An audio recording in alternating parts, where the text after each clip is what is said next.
Boa noite!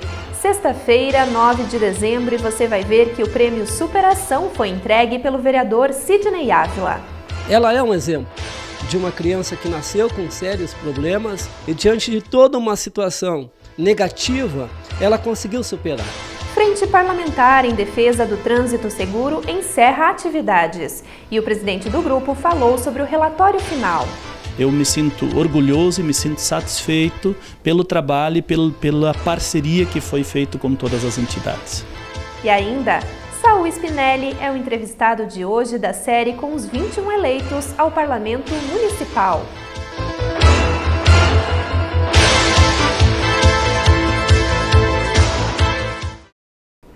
Homenagear pessoas que durante a vida encontraram motivos para vencer dificuldades. Este é o objetivo do prêmio proposto pelo vereador Sidney Ávila e entregue durante sessão solene do Legislativo. Superação. Além do nome do prêmio, essa é a palavra que define a vida de Edneia Ávila. As limitações físicas não a impediram de fazer o que gosta, costurar. A jovem aprendeu a técnica com a mãe e hoje produz seus próprios materiais, mostrando que é capaz de vencer um problema. O médico diz que o olhinho dela está na ponta dos dedos, a visão dela. Aí eu comecei a mostrar para ela como é que era, e ela foi se interessando, eu fui dando os restinhos de linha para ela ir fazendo, e ela aprendeu. Ela nasceu já com esse problema, ela não enxerga, não fala, ela tem raquitismo hipofosfatêmico, é uma doença rara. E o médico disse que em 1000 pessoas tem um caso, e não tem tratamento. Já na sessão solene que deu à artesã o prêmio de destaque Superação, o proponente explicou a escolha da jovem para receber o reconhecimento. Ela é um exemplo de uma criança que nasceu com sérios problemas de não enxergar, de não ouvir, não falar, com problema nos ossos, e diante de toda uma situação negativa, ela conseguiu superar. E hoje ela produz, ela é ativa, ela superou os seus limites. Então é um exemplo para nós que a Câmara de Vereadores de Passo Fundo, através do Prêmio Superação, dá como exemplo para a comunidade. As pessoas acham, meu problema é grande, eu não consigo superar, tem problema de família, tem problema econômico, todas as áreas. Mas quando nós vimos uma pessoa que nasceu com sérias limitações e conseguiu superar a sua deficiência, para nós é um exemplo. Sidney Ávila também lembrou que o intuito do projeto é reconhecer outros exemplos como o de Edneia. O Prêmio Superação, ele tem o objetivo de valorizar aquela pessoa que nasceu com uma deficiência física ou adquiriu uma deficiência no decorrer da vida, mas com a ajuda da família, dos amigos, ela conseguiu superar e produzir alguma coisa, seja no esporte, seja na cultura, nas artes, em qualquer área da vida, aquela pessoa conseguiu superar a sua deficiência e ser produtiva. Então esse prêmio Superação visa isso, valorizar essa pessoa que diante de uma situação adversa conseguiu superar a sua deficiência e ser produtiva na vida. A trajetória da homenageada também foi lembrada por sua irmã. Ela utilizou a tribuna do parlamento para falar do orgulho que a família sente de Edneia. A Edneia é totalmente independente, né? Ela é independente dentro de casa, ela depende de alguém que acompanhe ela para caminhar, né? Por causa dos cuidados assim, mas fora isso ela é bem independente, ela produz o trabalhinho dela, ela vende e ela tem a renda dela. A sociedade principalmente vê, né, que a pessoa, além de nascer limitada de alguma forma, ela tem dentro dela uma capacidade muito grande de superação. A nós mesmos que somos perfeitos fisicamente e mentalmente, ela é um exemplo sim. Depois de quase 4 anos, a Frente Parlamentar Mista em Defesa do Trânsito Seguro encerrou as atividades. Neste tempo, diversas ações foram realizadas, como a participação em blitz educativas, organização do Maio Amarelo, requerimentos para melhorias em vias, estudos, debates e ainda a criação do selo Se Beber Não Dirija. O presidente do grupo falou sobre o relatório final. Wilson Liu também lembrou a necessidade de que o trabalho seja retomado na próxima legislatura, já que os índices de morte e acidentes no município foram reduzidos neste período. Nós aprovamos o relatório consta de 4 volumes extensos, mostrando de fato o grande trabalho que foi feito. E foi unânime a voz dos participantes que a frente contribuiu em muito para o município na diminuição, e os números vieram, 2014 foi o ápice, 2015 caímos de 28 para 14, esse ano estamos em 7, 8, esperamos chegar ao final do ano mantendo essa média. Então nós já atingimos no município aquilo que a ONU previa na década nós reduzirmos em 50%, nós já estamos abaixo disso. Isso mostra que o trabalho de educação, de conscientização, a soma de esforços vale a pena. Então foi realmente, o relatório ele foi muito elogiado e o trabalho foi muito reconhecido, e ficou uma voz corrente que na próxima legislatura algum vereador possa pedir de novo desarquivamento e retomar a frente para que ela possa ir mantendo-se, funcionando até nós completarmos a década. Então, eu me sinto orgulhoso e me sinto satisfeito pelo trabalho e pela parceria que foi feita com todas as entidades. Hoje, a intolerância religiosa é o tema do programa produzido pelo Centro Municipal de Professores. Acompanhe um trecho da entrevista. Nós não somos uma instituição. Nosso conhecimento, cada babalorixá, cada elorixá possui seu terreiro, é papa dentro do seu próprio terreiro. De maneira que nós não temos esse apoio do setor público em relação a alguns outros segmentos que faz com que difunda as nossas tradições, evidentemente contribuindo para a informação e gerando o conhecimento a essas pessoas, para que nossas tradições não venham ser, como estão sendo, inclusive no nosso município, com um crescimento enorme de intolerância, né? O Sindicato do Comércio Varejista informa que as lojas de Passo Fundo estão funcionando em horário especial. No domingo do dia 18 de dezembro, elas vão abrir das 2 horas da tarde até as 8 horas da noite. Nos sábados, dias 24 e 31, o funcionamento está autorizado até às 6 horas da tarde. Nos demais dias da semana, o turno estendido fica a critério de cada empresa. E depois do intervalo, a gente conversa com Saul Spinelli, vereador eleito para a Câmara Municipal com 2.517 votos. Não perca!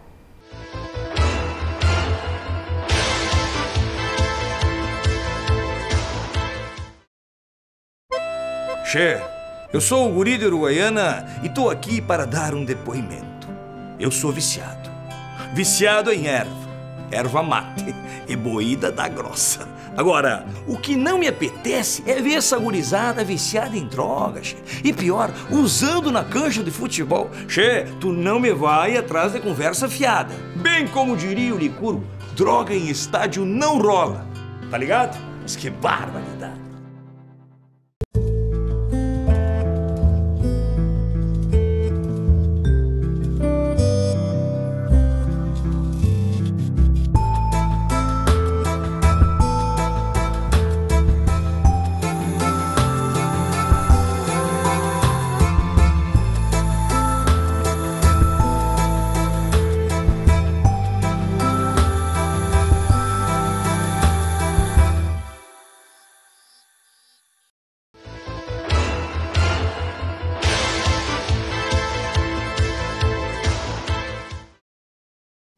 Estamos de volta com a série de entrevistas com os eleitos para a Câmara Municipal. Hoje eu converso então com Saul Spinelli, do PSB. Boa noite, seja bem-vindo à TV Câmara, Saul. Boa noite a você, boa noite aos telespectadores da TV Câmara. Estamos à disposição aí para falar um pouco do nosso trabalho, do que a gente pretende realizar no mandato de 4 anos a partir do dia 1º de janeiro de 2017.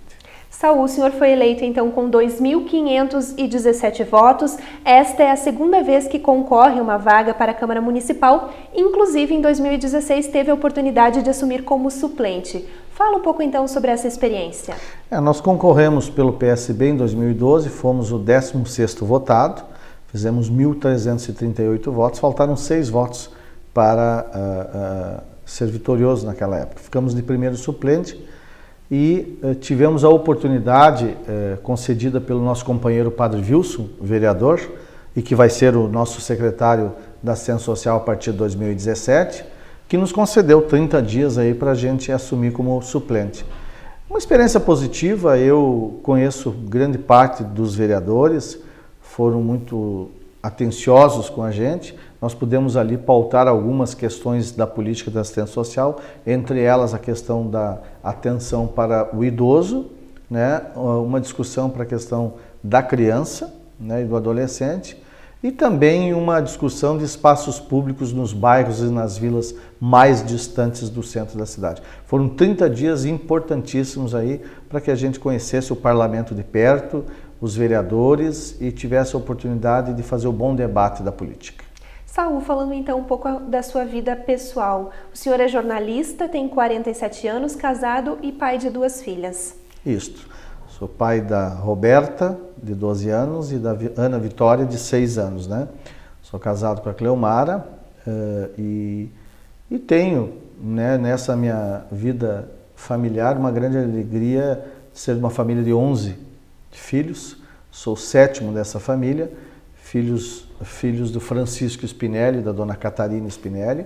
Viemos a Passo Fundo na década de 70, fomos morar na Santa Marta, né, onde criamos ali grandes amigos, que somos amigos até hoje.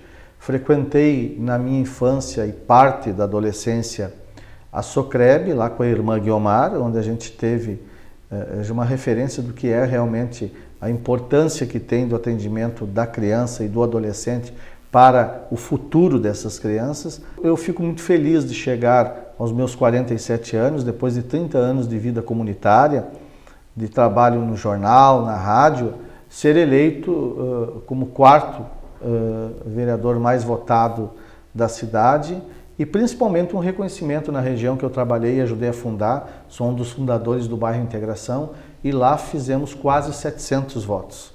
Então, para nós é uma satisfação o reconhecimento da comunidade, das pessoas que nos viram e nos acompanharam durante 3 décadas de trabalho comunitário. E como jornalista, Saul, o senhor tem uma trajetória muito importante nos veículos de comunicação de Passo Fundo e já me disse então que pretende conciliar então esse trabalho com as funções do Legislativo. Acho que a vida pública, a vida política, ela não deve ser uma profissão.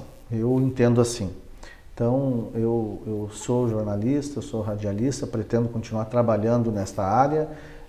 Sempre pautei a minha vida profissional com uma ligação direta com as comunidades, valorizando as associações de moradores, valorizando as boas iniciativas comunitárias, valorizando as entidades de assistência social, porque é um jornalismo comunitário que tem que ser feito para mostrar para a comunidade que nós devemos ser ativos na participação da nossa sociedade. Não podemos esperar tudo apenas do poder público. Então, eu pretendo sim continuar trabalhando na minha vida profissional, né, e também me dedicar de corpo e de alma no mandato que Passo Fundo nos concedeu. A respeito então da sua militância política, o senhor também teve a oportunidade de atuar como presidente da UNPAF e de alguns bairros do nosso município. Nós fomos presidente da União das Associações de Moradores de Passo Fundo, inclusive a nossa sede era aqui no prédio da TV Câmara alguns anos atrás. Tivemos a oportunidade de fazer vários convênios com o Ministério Público, com o Governo do Estado, com a Prefeitura Municipal de Passo Fundo. Avançamos bastante junto com as associações de moradores, fizemos um trabalho de legalização, fizemos uma parceria com a Universidade de Passo Fundo para a regularização das associações de moradores. Tivemos a oportunidade de, em 1993, ser o presidente da Associação de Moradores do Loteamento Professor Schissler, e lá tivemos o seu Gervásio como meu vice-presidente, o seu Silvino como nosso parceiro, o Wilson Gazola e tantos outros que passaram pela associação, assim como a Vera, o Zeca, o Ari Schaefer, o Beto Spinelli, meu irmão, enfim, pessoas que nos ajudaram a construir o que o Schissler é hoje, através de obras e muitos projetos. Nós também fomos um dos fundadores do bairro Integração, que tem 10 comunidades. E lá fizemos em 98 um planejamento estratégico, junto com Carlos Ney da Silva, que foi presidente do Schissler também, junto com outras pessoas que pensaram o bairro Integração para 20 anos.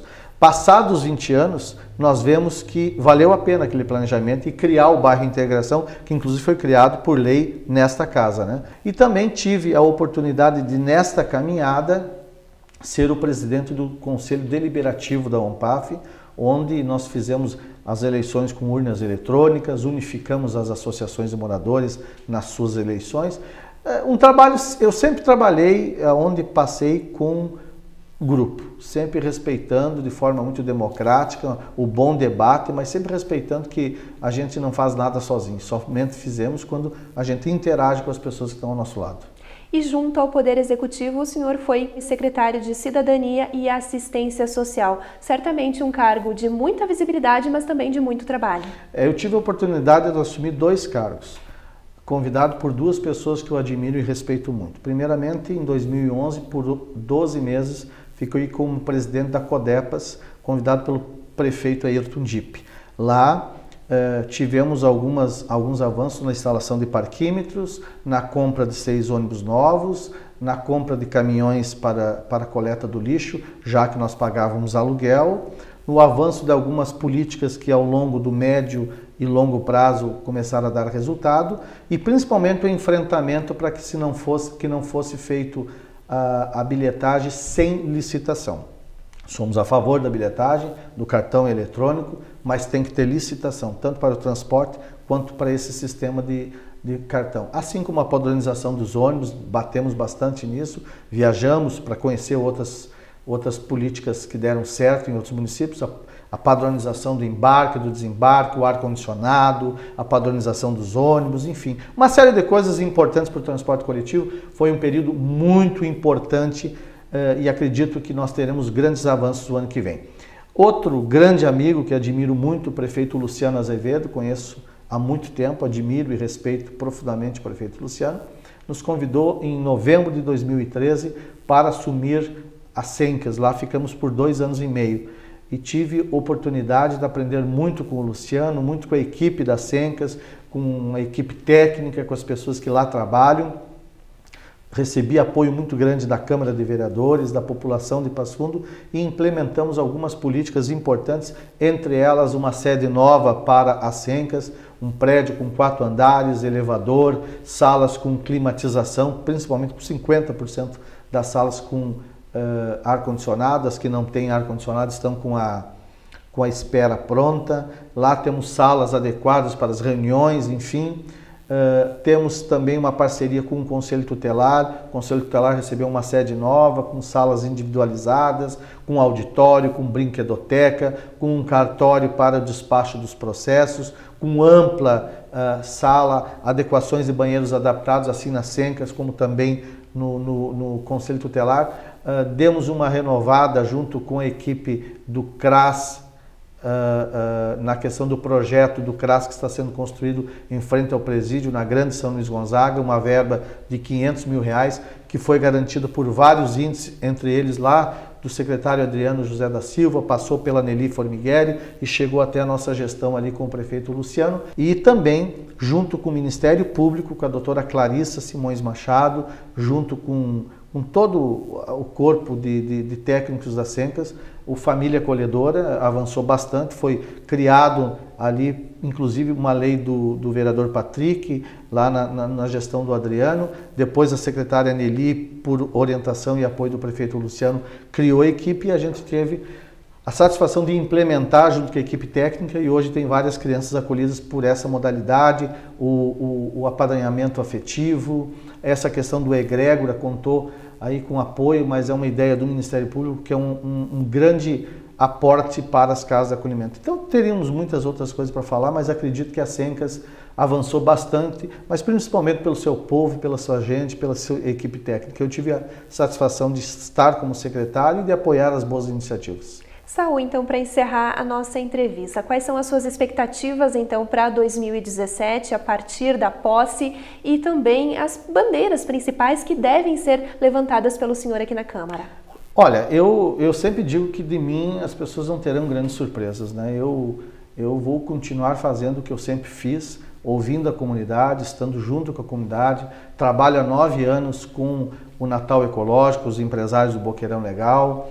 Estou junto com os escoteiros guaranis que completam agora 88 anos. Este ano estamos numa luta muito grande para a construção da sede e com o apoio do prefeito Luciano, inclusive. Vou participar ativamente das comunidades, dos bairros, até pela origem que tem no movimento comunitário, mas eu quero dar uma atenção muito especial aos 2 conselhos, o Conselho da Criança e do Adolescente, que é o CONDICA, o COMUI, que é o Conselho Municipal do Idoso, no que se refere à captação de recursos oriundos do Imposto de Renda, e também do egrégora do Ministério Público, junto com a doutora Clarissa e com a equipe da SENCAS, para implementar atividades e projetos e produtos para as casas de acolhimento.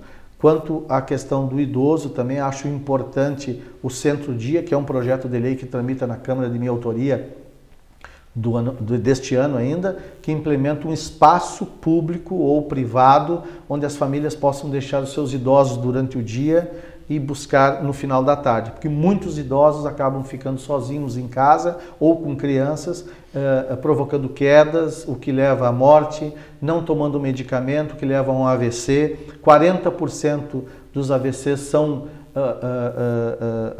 a causa é não tomarem os medicamentos, as quedas acentuam bastante o óbito. Então, se tivermos um espaço alegre, feliz, que o idoso possa desfrutar da companhia, se divertir, assistir uma televisão, repousar, jogar uma sinuca, jogar um carteado, conversar, ele vai viver mais, vai viver melhor e também vai ao final da tarde e nos finais de semana conviver com a família, porque nós temos numa ideia de política pública de que os idosos devem ser cuidados pelas suas famílias, assim como as suas famílias foram cuidadas pelos seus idosos. Então é assim, nós somos cuidados quando somos crianças e temos que cuidar dos nossos pais. Mas para isso o governo, a política pública tem que criar mecanismos para que a nova sociedade, onde o homem trabalha, onde a mulher trabalha, onde o jovem trabalha, tenha condições e espaço público para que os idosos fiquem com qualidade e segurança. Então essa, com certeza, será uma linha de muito trabalho junto com os nossos colegas, os demais parlamentares e com a ajuda e colaboração do prefeito Luciano Azevedo e do vice João Pedro, que também tem essa bandeira. Saul, muito obrigada então pela sua participação e parabéns então pela eleição. Uma satisfação estar aqui, muito obrigado, parabéns pela TV Câmara, pelo trabalho extraordinário no jornalismo que vocês fazem e possivelmente estaremos aqui por muitas oportunidades a partir de 2017. E você que está em casa, a gente também agradece a companhia. Uma boa noite e até a nossa próxima edição.